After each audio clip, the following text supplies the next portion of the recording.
اس لیے کہ رمضان شریف کے ایک روزے کی اہمیت یہ ہے، ایک روزے کی، کہ جان بوجھ کر اگر کسی نے رمضان شریف کا ایک روزہ چھوڑ دیا اور اس کے بدلے میں پھر وہ پوری زندگی روزہ رکھے تو زندگی بھر کے تمام روزے اس ایک روزے کی فضیلت کو نہیں پہنچ سکتے جو ماہ رمضان شریف میں رکھا گیا ہے۔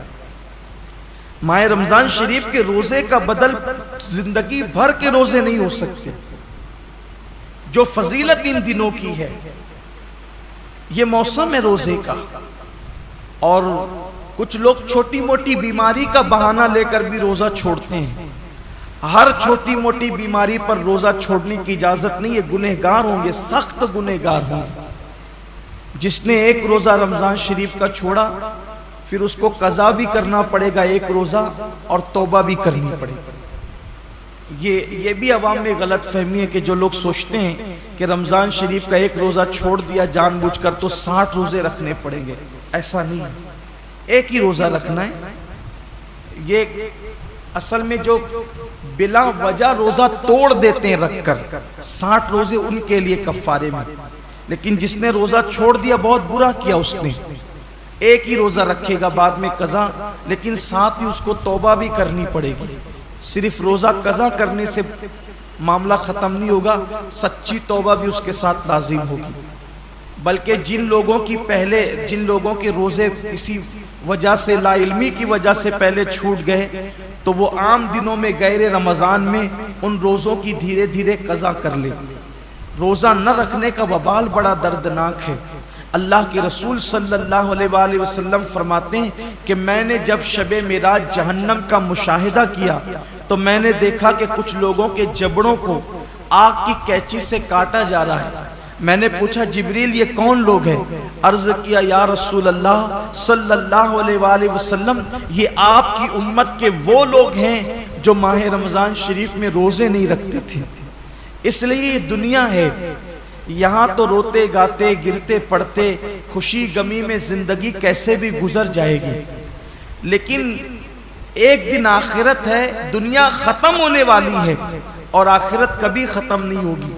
آج عمل کر سکتے ہیں، اس کی اہمیت کا اندازہ نہیں ہے۔ جب اس عمل کا صلہ ملے گا اور عمل نہ کرنے پر سزا ملے گی تب انسان پچھتائے گا کہ کاش میں نے اس کا فائدہ اٹھا کر زندگی کا کچھ نیکیاں اکٹھا کر لی ہوتی، کچھ عمل کر لیا ہوتا۔ بلکہ مرنے والے اللہ کی بارگاہ میں منت کرتے ہیں کہ میرے اللہ ہمیں صرف 2 رکعت دنیا میں جا کر پڑھنے کی اجازت دے دے، لیکن ارشاد ہوتا ہے بندے جب ہم نے تجھے موقع دیا تھا اس وقت تو نے اس سے فائدہ نہیں اٹھایا، اب زندگی ختم ہو گئی ہے، اب دوبارہ کسی کو دنیا میں نہیں بھیجا جائے گا۔ اس لیے میں اپنے نوجوانوں سے کہتا ہوں بہانہ مت کیجئے، روزہ رکھنے والے کو صبر اللہ دیتا ہے۔ اور ایک بات آج آپ سے کہنا چاہتا ہوں، اگر کسی غربت کی، تنگ دستی کی یا محنت مزدوری کی وجہ سے آپ کا روزہ پر مشقت ہے، آپ کے روزے میں مشقت ہے، تکلیف ہے، تو یہ بات ہمیشہ یاد رکھیے گا کہ جس نیکی میں جتنی تکلیف ہوگی، جس نیکی میں جتنی تکلیف ہوگی اس کا صلہ اتنا بڑھا دیا جائے گا۔ روزہ رکھ کر اے سی میں سونے والوں کا ثواب الگ ہے اور روزہ رکھ کر لوم چلانے والوں کا ثواب الگ ہے، دونوں کا ثواب یکساں نہیں ہے۔ روزہ رکھ کر کے اے سی میں آفسوں میں بیٹھنے والوں کا اجر الگ ہے اور روزہ رکھ کر کے دھوپ میں مارکیٹ میں بیٹھنے والوں کا اجر الگ ہے۔ وجہ کیا ہے؟ دیکھیے ڈاکٹر اقبال نے اس فلسفے کو بہت اچھے سے سمجھایا ہے۔ اقبال کہتے ہیں الفاظ و معانی میں تفاوت نہیں، لیکن الفاظ و معانی میں تفاوت نہیں، لیکن ملا کی اذاں اور مجاہد کی اذاں اور۔ جو مسجد کے اندر کھڑے ہو کر کے اذان دیتا ہے اس کے الفاظ بھی وہی ہے، اور جو مسجد کے اندر اذان پڑے اس کا معنی بھی وہی ہے۔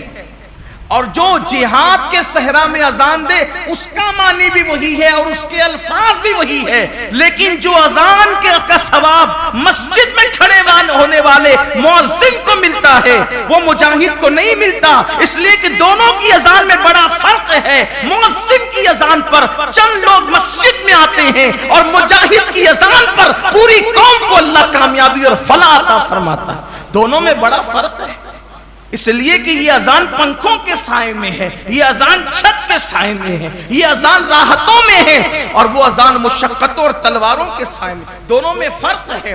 تو اسی طریقے سے اقبال کی فکر سے روشنی لے کر کہہ رہا ہوں، اور حدیث پاک کہ جس نیکی میں جتنی مشقت اور تکلیف ہوگی اس کا صلہ اتنا بڑھا دیا جائے گا۔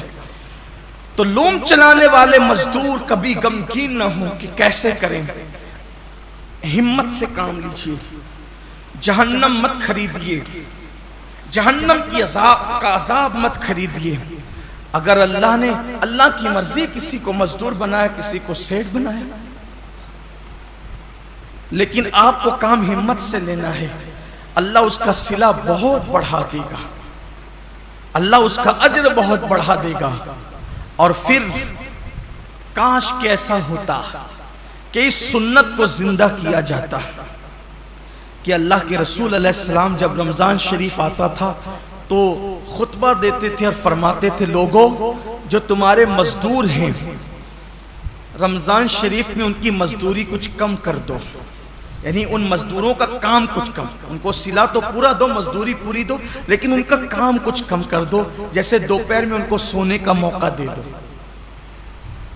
اب یہاں تو سیٹھوں کا حال یہ ہے کہ اگر مزدور نماز پڑھنے رمضان شریف میں بھی جائے تو ان کے ماتھے پہ شکن آتا ہے۔ یہ لوگ کہتے ہیں نا کہ حالانکہ سارے سیٹ ایسے نہیں ہیں، کچھ اگر سیٹ لوگ یہاں ہیں تو وہ برا نہیں مانے، مجھے تو لوگوں نے یہاں تک کیا کے بتایا کہ ایک سیٹ صاحب حافظ قرآن ہے، مجھے لوگوں نے نام کے ساتھ بتایا، میں نام نہیں لوں گا کیونکہ میں اللہ کے گھر میں واعظ و نصیحت کرنے کھڑا ہوا، غیبت کرنے کھڑا نہیں ہوا۔ کہا وہ حافظ قرآن ہے، وہ خود نماز میں گئے اور جب مزدور نماز پڑھ کر کے آئے تو انہوں نے کہا کہ اب جا تو نماز ہی پڑھتے رہے، یہاں سے نکل جا۔ یہ صورتحال ہے۔ پھر جس قوم کو کا حال یہ ہو کہ وہ اس قدر گندی سوچ کی حامل ہو جائے کہ وہ اپنے مزدور کو نماز پڑھنے تک جانے نہ دے، پھر ان کے کاروبار تباہ نہیں ہوں گے تو اور کیا ہوں گے؟ ان کے کاروبار کی ملائی دوسرے لوگ نہیں کھائیں گے تو کیا کریں گے؟ کل اور آج کے کاروبار میں کچھ فرق محسوس کرتے ہیں آپ؟ کل کی برکتوں میں اور آج کی برکتوں میں آپ کچھ فرق محسوس کرتے ہیں؟ کل بھی ہمارے باپ داداؤں نے کاروبار سنبھالا اور آج بھی ہماری نئی نسل سنبھال رہی۔ فرق یہ ہے کہ وہاں جب دین کا معاملہ آتا تھا تو وہ اپنے آپ کو سرنڈر کر دیتے تھے، قدرت نے انہیں برکتوں سے نوازا تھا۔ آج بہت کاروبار بڑھا لیا گیا ہے لیکن پھر بھی ہائے ہائے کیا جا رہا ہے، برکتیں اٹھ گئی ہے۔ وجہ یہ کہ دین سے دوری ہے، مذہب سے دوری، اور انسان جب دین سے دور ہوگا تب تک وہ روئے گا، تب تک وہ پچھتائے گا، تب تک ناکامی اس کے گلے کا ہار بنے گی۔ تو آئیے اللہ رب